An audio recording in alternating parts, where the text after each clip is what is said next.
So, you use the word innovative, but I think I would more describe it as crazy. So everybody, all my ideas, from youth up until, even yesterday, I meet mostly with, are you crazy? You can't do that. And that's just basically, the signal that it needs to be done. When I was a young kid, I remember doing all kinds of things which I was told not to, from taking apart my dad's radio and not knowing how to put it back together as a 5-year-old, all the way on up. So I was always the guy who thought about doing things differently, but I was always met with, no way, that's not going to work. You can't do it. Don't do it. It's too much money. It's too much risk. It's not going to work. And that's basically where I live. I live in a visionary space where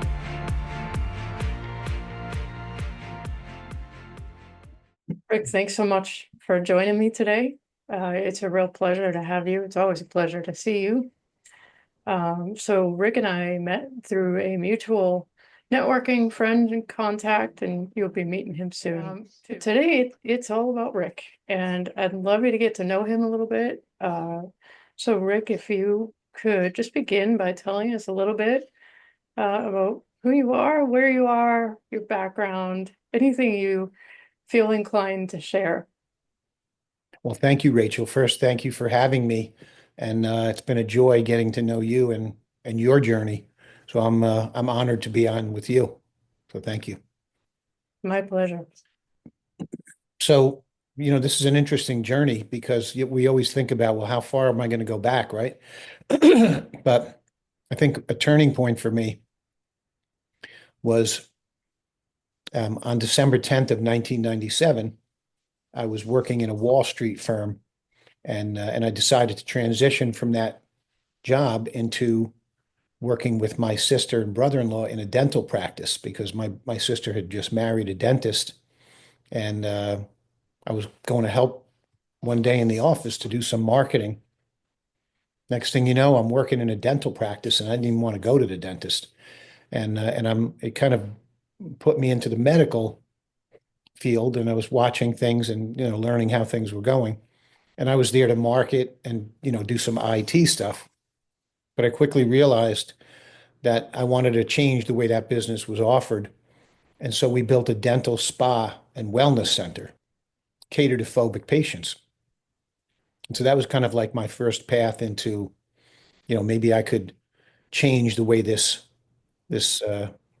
service was offered. Something that most people are really afraid of and don't want to deal with is going to the dentist. So this kind of put me into a zone of visionary leadership. I'll say visionary failure too a lot, because whenever we're doing things that are either not done yet or not done that way, we meet with a lot of resistance and failure. And in the beginning, people, because they didn't know what it was, they didn't know what a dental spa was. And many listeners today and watchers, viewers may say, I still don't know what that is. And so built a place where people could come and get the care they needed in a more relaxing environment. So very different from holistic dentistry. Spa dentistry is really more about relaxing the person from the first phone call and then hopefully giving them an experience when they do come in so they feel better about that. Yeah, so let me pause you there just for a second because I'm curious. You went from Wall Street to the dentist office to decide to build something. So how did you actually come to that? Are you also into carpentry? Did you work with someone else? How did you make that happen? So there were a couple of things. One is we had a small home office and we were growing out of it. And the funny story about this is that we had two operatories. And so many times when I was there, I would actually be asking the patient for their car keys while they're in the chair getting worked on because I had to move their car to let the next patient park and then put their car on the outside. So when they left, so we literally were just growing out of the space. So I was assigned the task of finding a new space to grow into. So oddly enough, my sister went to a doctor's office up the street, which was moving. And so we happened to stumble upon that one. And it's funny at the time because it was I'll say a high rent area. When I said, "Oh, there's an office available at 700 White Plains Road," they were like, "We can't afford to be in there. There's no way we could, ever pay those rents." And I said, "Well, I think that's where we need to be." And so we literally gutted this office. Literally was just nothing but a rectangle. That doctor moved out. We moved in and we just took the whole thing out. We had this really interesting company from Massachusetts called Design Ergonomics build us this very unique space with ergonomic operatories, and it was space age stuff at the time. And and they built us this place that we envisioned with curved walls and feng shui design and dimmable lighting and faux painting and sights and sounds like aromatherapy and just it looks like a spa. So when you walk in, it really just you feel like you're in a spa. Many people have said, "Am I at the right place?" They came in the room and just, dark, rich colors and dark woods and just like you would put in a spa. So Wow. so we quickly found out that my idea of switching from an advertising-based model to a referral-based model in order to get people to talk about it was really going to work. And that was, let's see, that's 21 years ago now. So 22 maybe. Yeah. But did you always have sort of a knack for like being innovative like that? Did you have any business experience before that that just kind of put you on this path of this needs to just be redone and I know how to do it? Well, so you use the word innovative, but I think I would more describe it as crazy. So everybody, all my ideas, from youth up until even yesterday, I meet mostly with, "Are you crazy? You can't do that." And that's just basically, the signal that it needs to be done. So um, when I was a young kid, I remember doing all kinds of things which I was told not to, from taking apart my dad's radio and not knowing how to put it back together as a 5-year-old, all the way on up. So I was always the guy who thought about doing things differently, but I was always met with, "No way, that's not going to work. You can't do it. Don't do it. It's too much money. It's too much risk. It's not going to work." And that's basically where I live. I live in a visionary space where every day I wake up with ideas. So this particular idea, because it needed so much oversight to kind of help it grow, and the building we were in required union shops to build the space. So when we were originally designing it, we thought we could go out and get competitive bids and say, "Well, why don't we just bring in our own plumbers, electricians, carpenters, whatever?" And the building management said, "Oh, no, all the spaces in our building have to be built by our union crews." So that was the first, I guess I'd say, hurdle, but I quickly understood why, because the craftsmanship of the people involved was so high, and we have not had to do anything to that space in 21 years because it was built in such a high quality fashion. So I don't know what I would have gotten if I was bidding out the job myself and bringing in individuals, but I can tell you that the building, the original owner and their family ran a beautiful real estate empire in that area, and there was good reason for it. The support and the location was impeccable. Every year, fresh flowers growing in the garden beds and beautiful trees in the spring and good cleanup in the winter and hallways redone all the time and common spaces. So we built this spa and wellness center. It took a year and and I was there every day overseeing things, and I learned so much about commercial construction, but really more kind of infusing the space with this feeling that we wanted to evoke in the dental practice. And then that kind of led me to creating a lab in wellness for all these other things that we've been able to do since then, with which was coaching related and then bringing in other modalities, and that's kind of like what led me down this wellness path that I'm on today. So what would you say? I know you mentioned one hurdle, but I have a feeling there have been bigger ones since then. What would you say has been the biggest hurdle you've had to overcome so far? Well, I think that it's there was a common thread, Mm. and in my work life before taking this leap to go and work with my sister and brother-in-law this last time, whenever I was working in a company, because I had these visions and these ideas of how to do it differently, I mean, literally every job I ever had, the first thing I would do is try to figure out how to, I'll say rewire today, but it was definitely hack the system. I was trying to figure out how to cut corners, make things easier, make things more efficient, maybe more profitable. But I was really trying to make my own work easier. And so I always met with, either bosses or higher ups or owners who said, well, we want you to create this incredible system for us and help us make more money, but we don't want to give you any credit for it. We don't want to pay you more for it. And we certainly don't want you to infect the rest of the team and staff and company with your insanity. And we don't want other people to think that then maybe they can come up with good ideas and think on their own also. So I had this series of jobs where I was always asked to bring my creativity, my ingenuity, bring all my gifts and riches, but don't ask for anything in return. Just, so we want you to be an outrageous thinker if it benefits us, but we don't want you to feel like or be compensated like an outrageous thinker.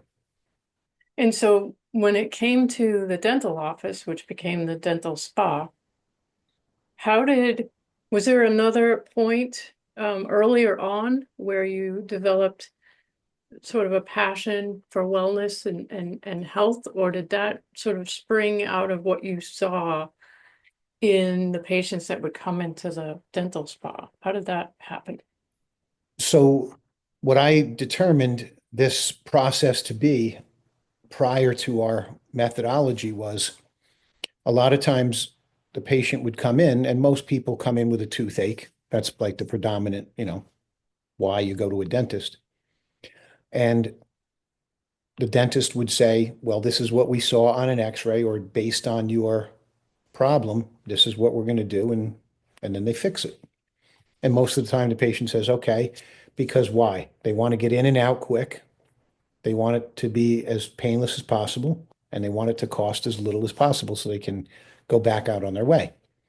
But what we developed was an idea that maybe because of this spa concept, people might want to know why this was happening. So why did I get this toothache? And all we did was take one step back and say, some of the things that you can do going forward, and then just basically the same thing that you would do anyway if you were doing, good hygiene protocol or talking to patients about how to take better care of their oral health at home. And maybe there were some modalities or instruments or things that you could do to relax yourself prior to coming. There are things you could do to maintain the health as you go, between visits.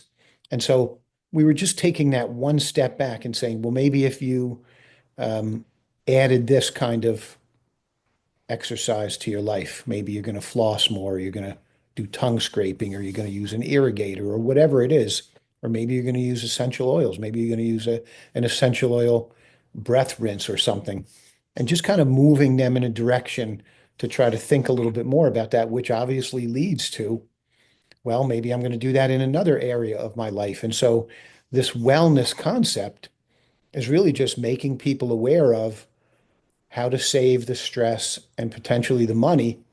And then, of course, if you need something, we're going to be here for you. So it was just really more of a mindset. My sister was a Reiki practitioner, still is. So that, being the practice director, that kind of gave us a hand up, no pun intended, to kind of relax people and maybe even help Reiki them while they were, in the reception area or prior to coming in, or even in the chair. We had a healing touch person in there a lot. We did aromatherapy, brought in modalities like the beamer. So we did a lot of different things to, just help people relax, meditative music.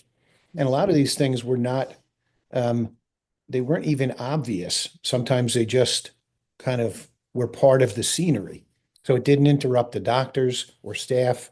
Matter of fact, what we found out, Rachel, was when we built the place, we built it so that this environment would help more people come in. But what we really found quickly was that the staff liked working there better than some of their previous offices because of the intention that was infused in it. So it even became a tool to help give staff, a leveling up, if you will. Yeah. Wow, that's amazing. Yeah. So you mentioned the resistance that you encountered, especially when you were still an employee, with, the expectation being you need to be a genius for us, but we're not going to actually recognize you as such, nor do we want you sharing that genius with anybody else.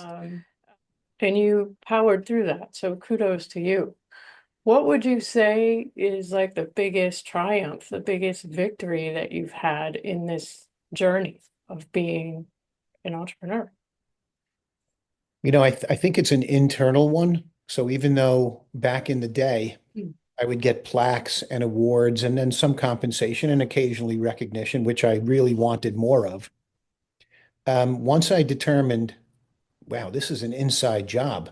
If I could actually feel good about what I'm doing in the world, and there was a major shift. I think it's been happening over years, but certainly in 2020 during the pandemic, when we were really isolated and unable to see people in person, our practice was even shut down for 3 months. The governor said, can't have any of these businesses open, so you got to close them. And I think once I determined there would be some inner purpose that I was looking for, I quickly shifted from um, protecting my ideas or thinking that they were some kind of a commodity to understanding that there may be a universal download that everyone has access to. And then I was starting to see the Zen picture of creativity, ideology, function, and then certainly putting these things into action. And that's when I began to know that when I would idea into the world, and then someone would, maybe a week or a month or a year later, tell me back my own idea or show me the thing that they implemented, which was 100% their idea, rather than saying, oh, wow, I didn't get credit for that, or I should have protected it, or maybe been compensated for it. I saw it more as an inner reward for maybe making the world a better place, or maybe creating an environment Mm. which supported more of the same. So I began to think that maybe all of these ideas and creativity and vision, I was borrowing myself. And then I then became part of, maybe a universal field of energy and ideas, which was a lot more relaxing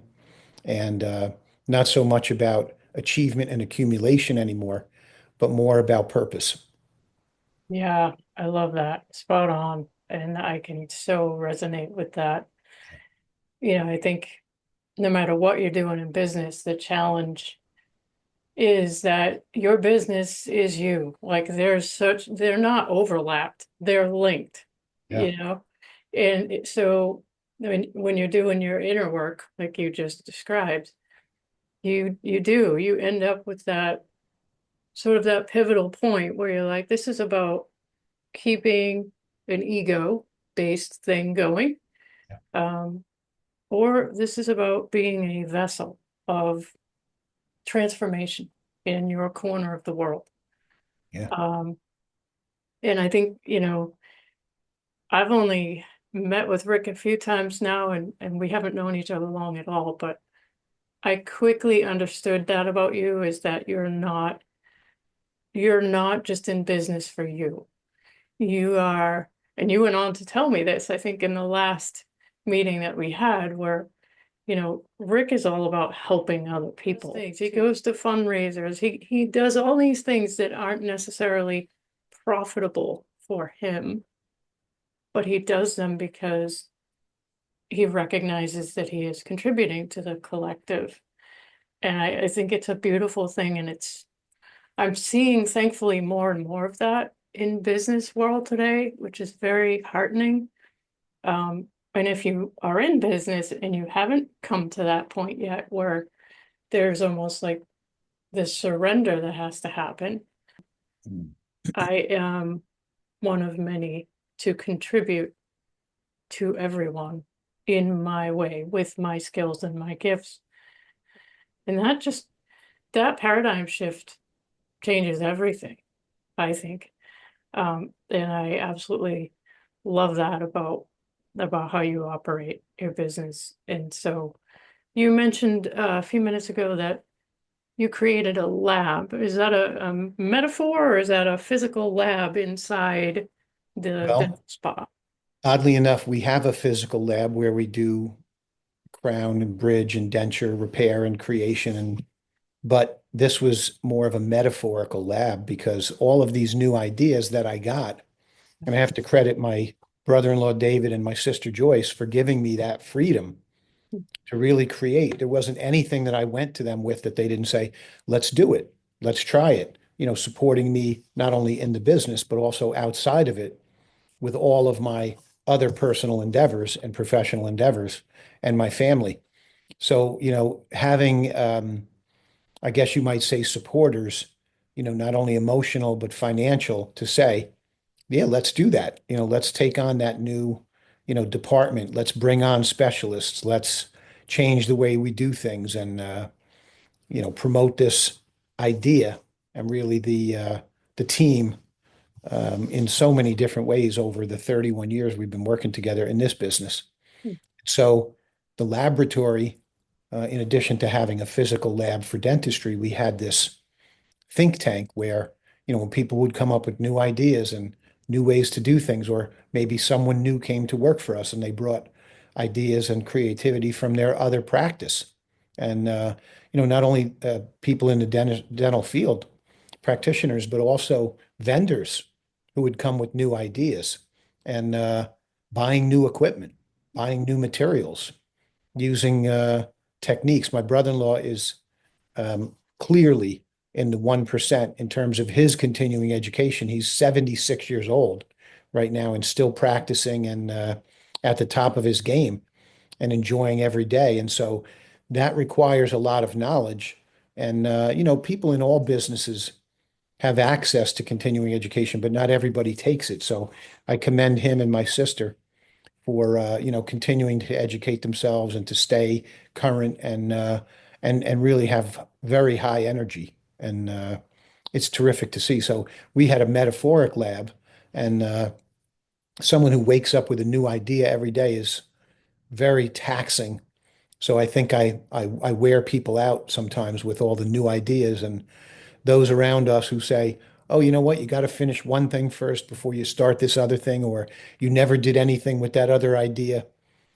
There's plenty of people like that around, but usually doesn't stop me. And my wife, Carol, who's a saint for 38 years, has been waking up every day and hearing all the new ideas. So God bless her. She's right there with me for every one of them. So I think the support in around that laboratory has really been the reason we can just, keep creating new things and expanding and it's all about helping other people. Yeah, yeah, I love that. And so you still have the dental spa that you're Yeah, working out of. yeah, we do, What yeah. else are you doing? When I was out in Los Angeles in 2016, reviewing some self-development information regarding the business, I met a young lady who introduced me to Beamer, which is a German medical device out of Liechtenstein, which is about, let's see, 1998. So a 27-year-old company in 43 countries. And they make an in-home passive therapy device, which we started using. We brought it into the home first and then the practice. And then we started to market it ourselves, my wife and I, and build a team of people. And I especially have a fondness for the practitioner market.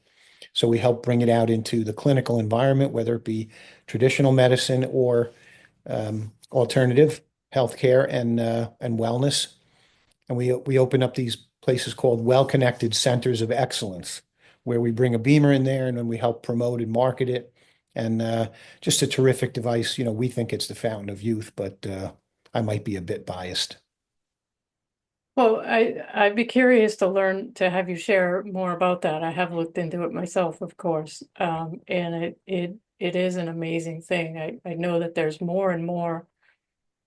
I believe that there are more and more of these devices that are going to start coming to the forefront, shall we say.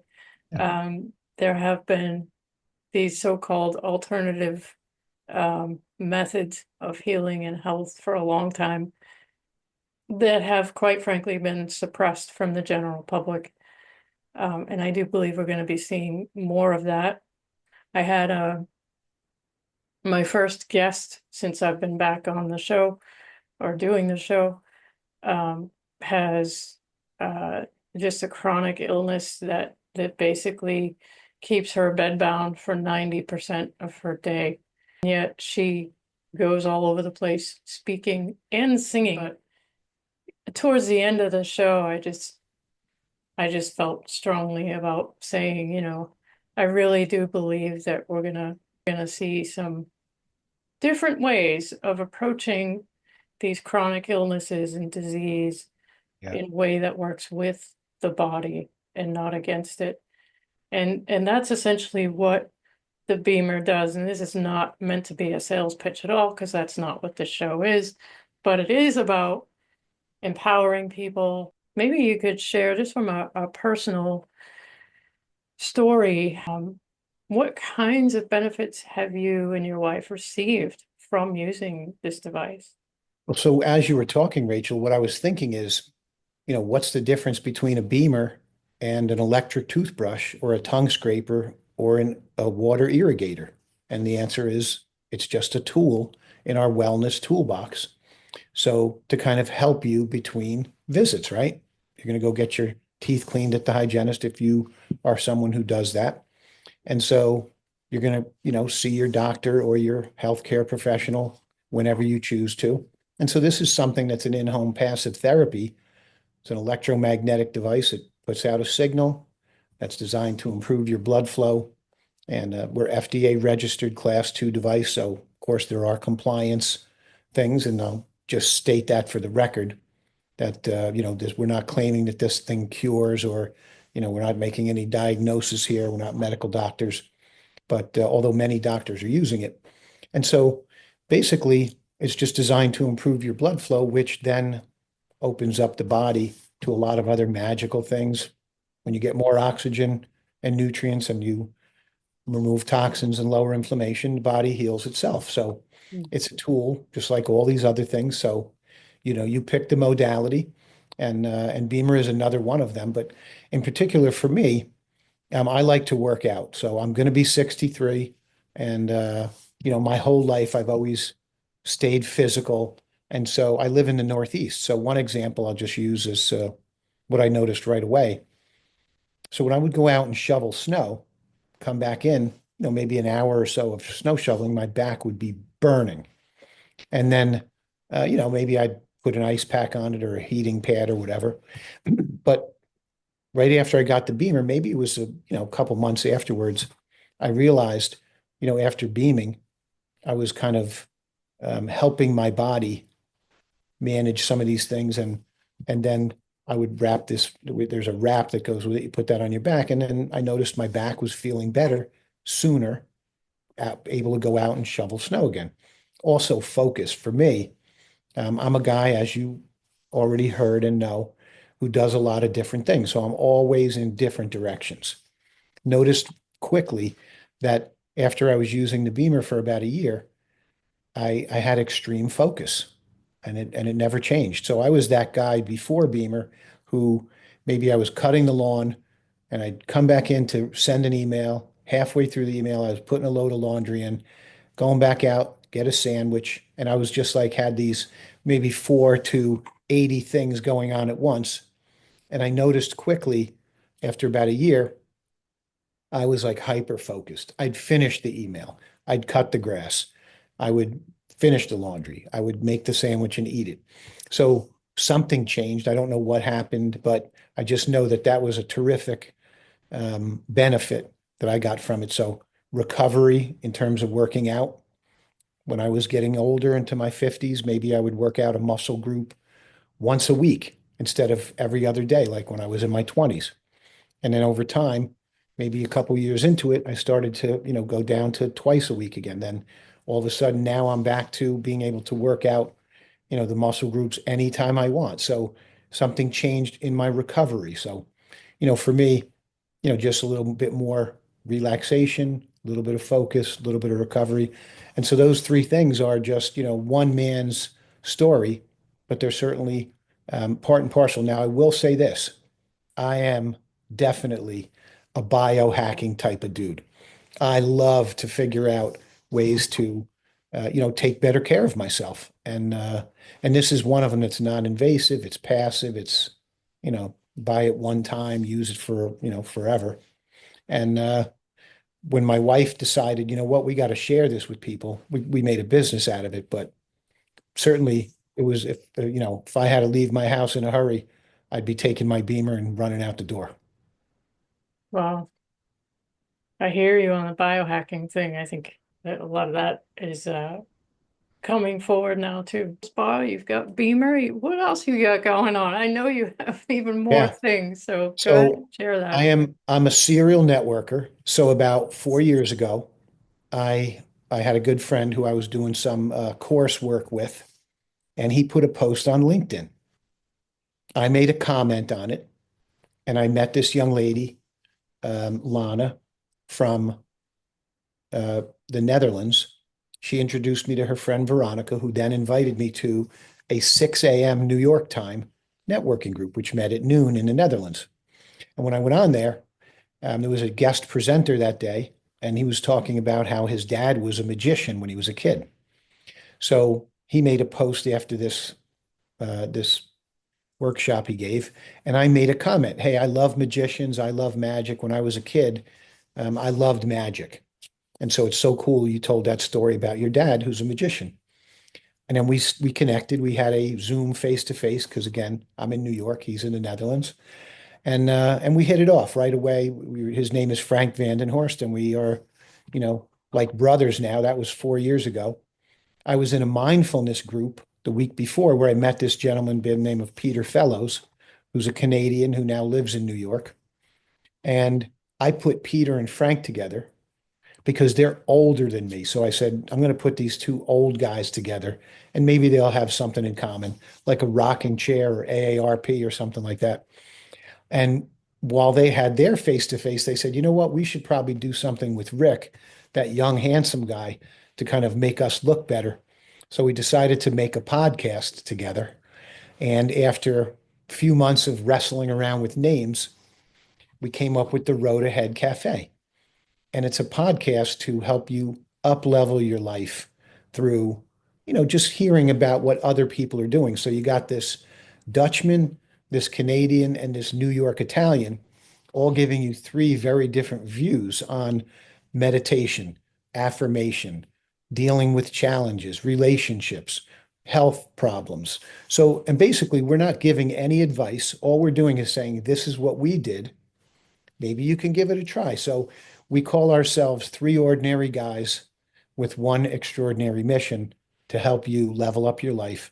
We did about 100 episodes in 3 years, and then about a year ago, we just decided to, after popular demand, create some, I guess I'll say, guidance-based connection. So we have an event now every year called the Road Trip, and everything with the Road Ahead Cafe either has to do with the road and driving and, going on a journey forward.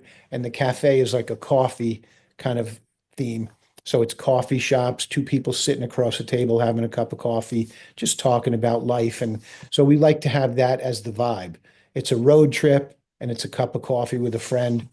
And so the Road Ahead Cafe is a community to help you level up your life. We have a subscription-based community which has, calls to kind of, and we're guiding each other on this road ahead. And so that's a lot of fun, and that's something we're growing into. The three of us get more out of it, I think, than anybody, but it's an unbelievable community. So I have my dental spa, my physical, and then the emotional, the mindful piece, which is the Road Ahead Cafe. And then one new thing, which is, Master Networks is like a community, where we met. And then this newest thing is the local handyman business, which my wife and I started, called Help Around the Home. So the brand Well Connected Living is physical, emotional, and community well-being. And that kind of ties it all together. So it's an integrated approach to maybe helping someone physically, helping someone emotionally, helping someone find connection, and now even helping them only micro locally in their own home. It's Yeah. amazing, all the things you're into, and yet you still have so much energy and, like you said, focus. The impact you're making, have made already, is huge. I have no doubt. I haven't even known you that long, but I know that about you. Thank you. What would you say to someone who is maybe feeling tension around their professional life? Maybe they're an employee somewhere, Yeah. and they despise what they do, or they despise who they're doing it for. And they have ideas, and they have good ideas, but they don't really feel like they have what it takes to get out there and do anything with it. What would Rick Gabrielly say to them? Well, this is interesting because as I began this conversation saying I worked on Wall Street, I was a recruiter on Wall Street. So one of the things that I did was help people not only identify some of the challenges. There wasn't a single person I called who wasn't unhappy with something in their job. Even the people who owned the companies were thinking, what's my next move? Am I going to sell this thing or get out of it, or, leave, or, leave it to a partner or something and get out and do something different? So I think the mindset that we're in, what I quickly learned in that business was one man's junk is another man's treasure. There were times I was in a job where I said, I will never do this again because I hated it. And I maybe hated the people around me. But what I found was it was really me that was responding or reacting to the environment that way. 20 years fast forward, I might love doing that and love being in that environment because I changed, or maybe I became more able to cope with that type of environment. So I think if you're an employee and you're hearing this, maybe you have to look at this opportunity that you're in as, in some ways, as a different approach. One of the things I liked to do was to be an entrepreneur in someone else's company. Sometimes they call that an intrapreneur. It's somebody who's working in something for someone else. And then maybe figure out if there are ways to make that opportunity better. I can tell you that if you're listening to this and you have a job, every boss loves to know that one of their people wants to do more, to become more, and to help the company more. So if you're stuck in that, I'm not getting any credit, or I'm not heard, or I'm not seen, or I'm just a number, maybe you got to have a conversation with somebody and say, listen, I heard a show. I heard Rachel's show, and I heard somebody say that maybe I should have a conversation with my boss. So I want to have a conversation, and I want to talk to you about ways that I can make a bigger impact. And maybe I'm looking at this the wrong way. Maybe my mindset. Now, a lot of people say, Rick, there is no way I'm talking to my boss. My boss is such a jerk. There's no way I'm talking to that person. So I'm not giving them the time of day. I'm secretly looking for another job anyway. The good news is you're thinking of taking action. The bad news is you might be taking those old habits and that bad baggage with you. So I've seen a million resumes that I worked here for a year, here for 8 months, here for a year, here for 3 weeks, here for 2 years. Guaranteed it's not the companies. If you have that kind, we call job jumping. If you have that kind of resume, you are the problem. If you worked somewhere for 3 years and somewhere for 7 years and then somewhere for 2 months, it could be the job. But if you have a pattern of leaving companies in less than a year all the time and you did it 5 times, well, it certainly can't be the jobs unless you're really a bad job chooser. So I think you have to start to take personal responsibility and make believe you own the company. And someday you might.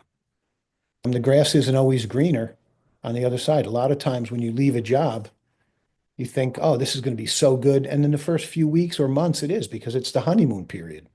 But then when you get down to it, you still have to do the work and you still have to work on you. So I think being a good employee is really understanding what the challenges of the company are. What do we do? Who do we serve? And but it's hard, and especially if you're an entrepreneur, it's going to be hard to work for someone else. Maybe you gotta take the chance and go get your own business, and then you'll quickly find out what it's like to be a boss, and then you'll be a little bit more sensitive to that. And you may have employees too, and then hopefully you learn some things about how to be and to create a good environment. What could I ask you that I haven't asked you yet? Could ask me, where am I going to be in 1 year and 5 years? All right, let's do it. All right. So in 1 year, I am going to be sharing my information about how working with people in their homes is the key to all the things that you want. So whatever you're doing now, if you could work with people in their homes, because that's where, if they invite you in, they bring you in, that's where you really get to know them. You get to see how they live. You get to really talk to them and get to know them. And that could unlock all the other things that you're looking for in terms of building a customer base, building a network, building a community of collaborative partners. And so I think we need to get back into meeting each other, in that neighborhood or in that, on the street corner or, getting to know people in person again. Now, you can do this virtually, but I think that maybe in your own hometown, wherever you are, if you're hearing this, maybe you can make strides toward getting to know some of your neighbors or the people in the community, because I think that's valuable. I think it proves we see a lot of different information on longevity when people know their neighbors and they know people who are close by and they have proximity, especially as we age. We really need those people just to be around others and have connection. Many people listening or watching might say, "But I'm an introvert. I don't like people. I don't like peopling," as my wife calls it.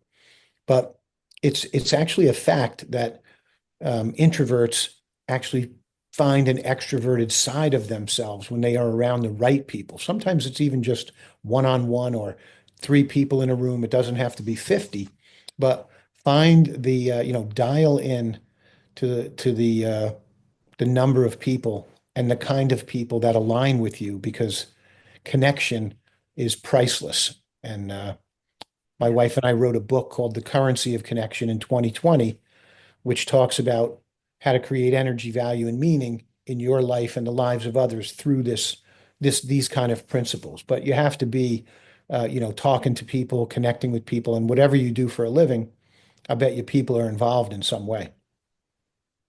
See how you just kind of mentioned that in passing, that you also wrote a book. Like, it's unbelievable all the things you're into. Um, I know what I wanted to ask you is, I was curious what some and who some of your inspirations over the years might have been and might be. That's easy. Wayne Dyer, that was my number one.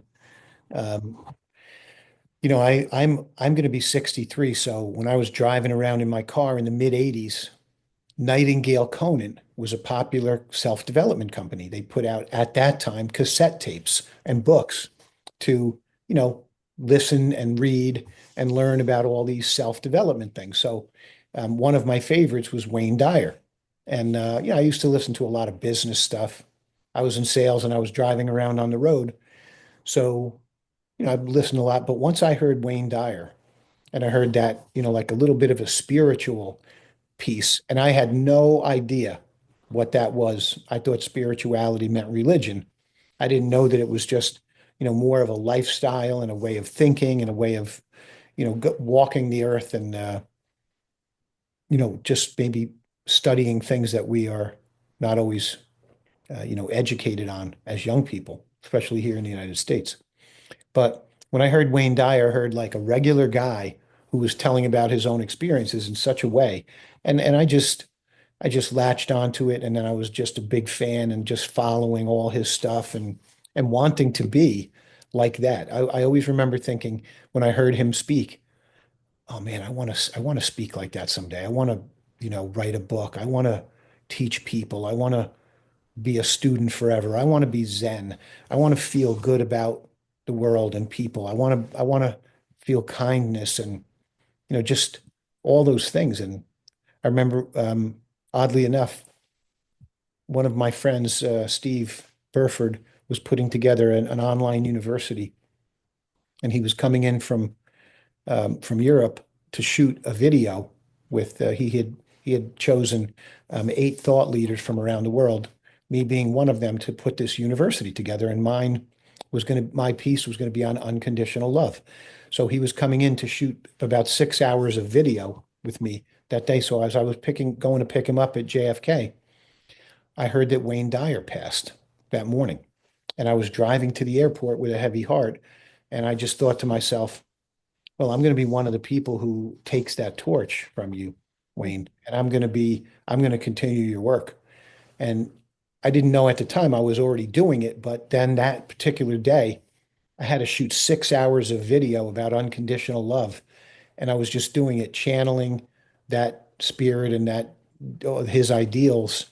And I hope that I'm, still showing that today and living that way and sharing, in his honor. But it was very meaningful. And, I just feel like I'm doing all that stuff because it's purposeful. Well, I, for one, see that the qualities that you emulate, I didn't know Wayne, but I know you, and I really appreciate who you are. Yeah, this has just been so much fun hearing about you and your story and the real impact that you're continuing to make on the world today. Is there anything else that you feel you want to share right now with the audience? Anything Yeah. at all? Yeah. So I want to say thank you. And I want to say that I'm the lucky one. So, you're bestowing these nice words on me and these nice honors, but I consider myself the lucky one. So when I meet people who think that some of the things I did are good and helpful, I always say I'm the lucky one because I get to do this. And I remember what life was like when I had no direction and I had no idea what I wanted to be when I grow up, and it was just so much trying and so much efforting. And I remember a good quote, and I'll close with this. When I was young, I did everything and accomplished nothing. In the middle of my life, I did less and accomplished more, all with the hopes that someday I would do nothing and accomplish everything. Wow, that is powerful. Rick, thank you so much. I so appreciated this time with you. It was so much fun.